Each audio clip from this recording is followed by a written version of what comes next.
Matthieu 18 et 2 Corinthiens 2 que nous venons de lire et d'entendre nous renseignent sur la façon dont les communautés de Matthieu et de Paul et des Corinthiens géraient les conflits et leurs dépassements en s'efforçant d'être et de rester fidèles à l'évangile de Jésus-Christ. Il n'y a pas de communauté humaine sans tension, ni sans orage, nous le savons bien. Jésus en était lui-même conscient en formant sa communauté de disciples. Il est inévitable, dit-il dans ce texte de Matthieu 18, il est inévitable qu'il arrive des scandales, mais malheur à l'homme par qui le scandale arrive. C'est le malheur pour celui qui cause du scandale. Voilà ce que cela veut dire. L'humain est faillible, pécable. Aussi les occasions de scandale ne manquent pas, ils sont multiples. En grec, c'est le mot skandalon. Et ce mot signifie pierre ou obstacle sur lequel on bute, sur lequel on trébuche. C'est la pierre d'achoppement qui fait chuter. Les scandalones surviennent partout où il y a des humains faillibles et peccables. Et donc également dans les assemblées chrétiennes qui sont remplies d'humains faillibles et peccables. Très tôt, s'est donc posé la question dans les églises, comment faire face et gérer à salut les scandalones. Matthieu 18 s'appuie manifestement sur l'enseignement de Jésus pour proposer à sa communauté une procédure en 3 scénarios assortis d'une promesse. Premier scénario, verset 15, « Si ton frère a péché, va et reprends-le entre toi et lui seul. S'il t'écoute, tu as gagné ton frère. » Deuxième scénario, « Mais, verset 16, s'il ne t'écoute pas, prends avec toi 1 ou 2 personnes afin que toute l'affaire se règle sur la déclaration de 2 ou 3 témoins. » Troisième scénario, verset 17, « S'il refuse de les écouter, dis-le à l'Église. Et s'il refuse aussi d'écouter l'Église, qu'il soit pour toi comme un païen et un publicain. Et voici la promesse. Je vous le dis, en vérité, tout ce que vous lierez sur la terre sera lié dans le ciel, tout ce que vous délierez sur la terre sera délié dans le ciel. Promesse qui atteste que l'Église, et non pas les ministres du culte seulement, mais l'Église a le pouvoir de lier et de délier sur la terre. Comment ? Nous l'avons vu en confrontant l'auteur d'un scandale à sa faute et en l'appelant à la repentance. S'il se repent, Matthieu déclare « Tu as gagné ton frère ». S'il ne se repent pas après réitération de l'appel en comité élargi, puis en grand comité ecclésial, l'infracteur est à considérer comme un païen et un publicain, c'est-à-dire comme une personne à réévangéliser et à amener, si possible, à la repentance. La procédure de Matthieu peut sembler un peu raide pour nos mentalités, nos sensibilités modernes, mais nous pouvons lui reconnaître le mérite de proposer un chemin de pardon. Un chemin de pardon pour que l'infracteur reconnaisse sa faute et qu'il puisse entendre la déclaration du pardon qui le délie de son fardeau, de sa culpabilité. Cette visée de Matthieu 18, nous la retrouvons aussi sous la plume de l'apôtre Paul en 2 Corinthiens chapitre 2. Alerté par des querelles et des divisions qui menaçaient la cohésion de l'église de Corinthe, Paul s'y est rendu dans un voyage, une visite éclair, pour essayer de ramener le calme et le bon ordre. Au lieu de cela, l'un des agitateurs de la communauté de Corinthe s'en est méchamment pris à lui et l'a publiquement et gravement offensé. Paul est reparti en pleurs. Puis, il a rédigé cette lettre des larmes qu'il mentionne au début du chapitre 2. La lettre des larmes qui dit sa tristesse, qui dit son désarroi. Hélas, l'histoire n'a pas conservé cette lettre. Le scandalone contre Paul et cette lettre des larmes ont cependant ému les Corinthiens. Ils ont pris 2 mesures. Ils ont d'abord blâmé l'infracteur pour la manière scandaleuse qu'il avait manifestée envers Paul, puis ils l'ont exclu, ils l'ont mis à la marge, ce qui a provoqué chez lui une réelle tristesse, reconnaît l'apôtre Paul qui était bien informé. S'en est suivi l'écriture de la lettre des Corinthiens qui a été aussi perdue, qui n'a pas été conservée dans l'histoire. Mais dans cette lettre que Paul a reçue après sa lettre des larmes perdue, les Corinthiens se disaient navrés du comportement de cet homme, s'excusaient de n'avoir pas su réagir assez rapidement et expliquaient qu'ils avaient blâmé cet homme-là et qu'ils l'avaient mis à l'écart. La réponse de Paul en 2 Corinthiens 2, Dieu merci, l'histoire nous a conservé cette lettre, la réponse de Paul rejoint la logique de Matthieu 18. Puisque la communauté s'est désolidarisée de l'auteur du scandalon et qu'elle a sanctionné son mauvais comportement, son devoir spirituel et évangélique à cette communauté est maintenant de pardonner à l'infracteur, explique Paul, afin qu'il ne soit pas accablé par une tristesse excessive, dit l'apôtre. Paul manifeste ici le souci de réévangéliser son offenseur. Verset 4, c'est dans une profonde détresse, le cœur serré, avec bien des larmes que je vous ai écrit cette lettre, la lettre des larmes. Non pour vous attrister, mais pour que vous sachiez combien je vous aime. Si l'un d'entre vous a été une cause de tristesse, ce n'est pas moi qui l'a attristé, c'est vous tous, ou du moins une partie d'entre vous, pour ne rien exagérer.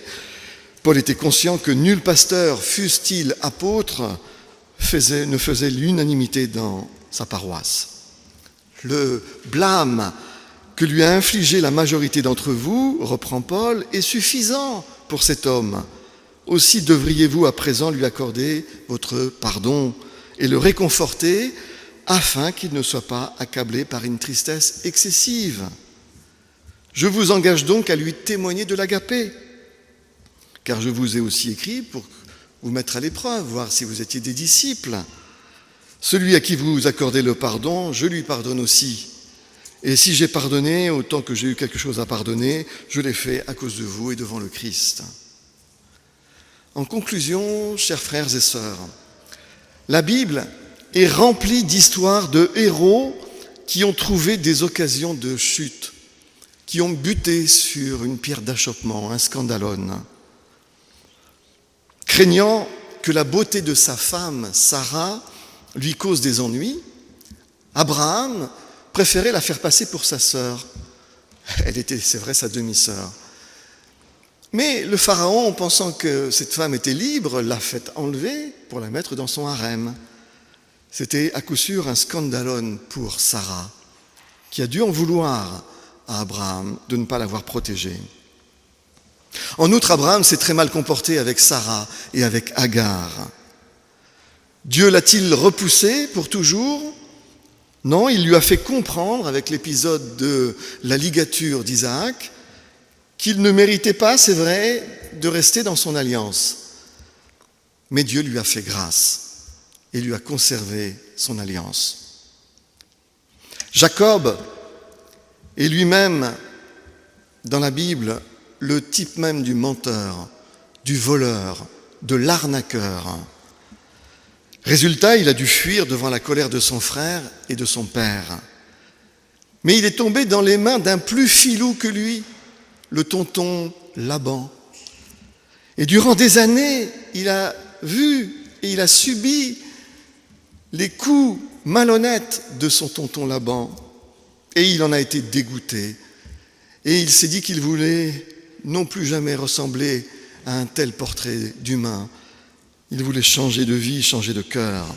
Sa repentance et son pardon sont illustrés dans le récit de la Genèse avec cette lutte avec l'ange de l'Éternel au gué du Yabok, lutte contre lui-même, contre sa vieille nature, et il en est sorti vainqueur. Plus grave encore, Moïse a tué un homme, un Égyptien, certes sans préméditation, dans le feu d'une bagarre, mais tout de même il a tué un homme. En se mettant à l'école de Dieu, il a dû apprendre à devenir un serviteur de Dieu. Il a trouvé le pardon. Pire encore, David a fait tuer Uri, le mari de Bathsheba. Et le psaume 51 évoque sa détresse, sa culpabilité, sa repentance. Il confesse sa faute. Du coup, Dieu ne l'a pas rejeté comme il a rejeté Saül, son prédécesseur, mais il lui a conservé son alliance davidique. Pierre a renié Jésus, mais il a trouvé le pardon et il a été confirmé dans sa mission de premier pasteur de l'Église. Paul a persécuté l'Église du Christ et il s'en est voulu toute sa vie. Mais en se convertissant, il a demandé pardon à Dieu pour ses fautes et il a trouvé le pardon et il est devenu l'apôtre des gentils. Celui qui cache ses transgressions ne prospère point, dit Proverbe chapitre 28, verset 13, mais celui qui les avoue et les délaisse obtient miséricorde. Il ne s'agit pas de réintégrer les infracteurs, les auteurs de scandales, sans qu'ils reconnaissent leurs fautes, sans qu'ils les confessent. Ce serait se faire complice avec le mal commis et compromettre l'intégrité de l'Église du Christ. Mais les scandales, les occasions de chute arrivent et peuvent arriver en toute communauté, car les humains qui les composent sont faillibles et peccables, pécheurs, dit le langage biblique. La différence entre les communautés purement humaines et les communautés chrétiennes, c'est que ces dernières sont l'Église du Christ, le corps du Christ, c'est-à-dire le corps avec lequel Jésus continue à annoncer son évangile au monde. Nous sommes la bouche, les mains, les pieds, les jambes, le corps du Christ pour poursuivre la mission de l'évangile que Jésus confie précisément à ses disciples. Les églises sont en mission. La mission d'annoncer la venue du royaume de Dieu, ils se mettent à la suite de Jésus pour porter ce message, parce que Jésus leur a demandé d'être ce corps transportant, transmettant ce message. Les églises sont en mission, elles sont là pour apporter l'évangile au monde et pour le vivre, évidemment. C'est le but, la visée, la finalité à atteindre. Autrement, on n'est plus l'Église du Christ. On est un corps social, on est une association. Si on est le corps du Christ, on est missionnaire du Christ. Toutefois, la volonté de vivre l'Évangile et le pardon qui va avec ne doit pas ignorer que le pardon n'est pas sans temporalité. Le pardon implique au contraire une temporalité. Il a fallu des décennies pour que Abraham, Moïse, Jacob, David trouvent le pardon. Il y a une bonne quinzaine d'années entre la conversion de Paul et son appel comme ministre du Christ. Et si la lettre des larmes a été rédigée entre 6 mois et 1 an avant 2 Corinthiens, nous ne savons pas si l'exhortation de Paul au pardon a été effective, mise en œuvre ou non. Quant à la procédure de Matthieu 18, en 3 scénarii, elle implique des allées et venues et donc une temporalité. Il faut déduire que le pardon est un chemin sur lequel on s'engage pour un temps de cheminement, de maturation, de cicatrisation, de reprise, jusqu'à ce que l'on arrive enfin à ce but que nous indique l'Évangile, ce but du pardon, ce but de l'amour de Dieu et du prochain comme soi-même. Chers frères et sœurs, que Dieu, qui est esprit, nous donne de ne jamais perdre de vue cet objectif, ce but, cette visée à atteindre, tout en gardant la sagesse que le pardon s'inscrit dans une temporalité. Il faut que le temps fasse son œuvre, que le temps travaille l'esprit et l'âme de chacun, de chacune. Amen.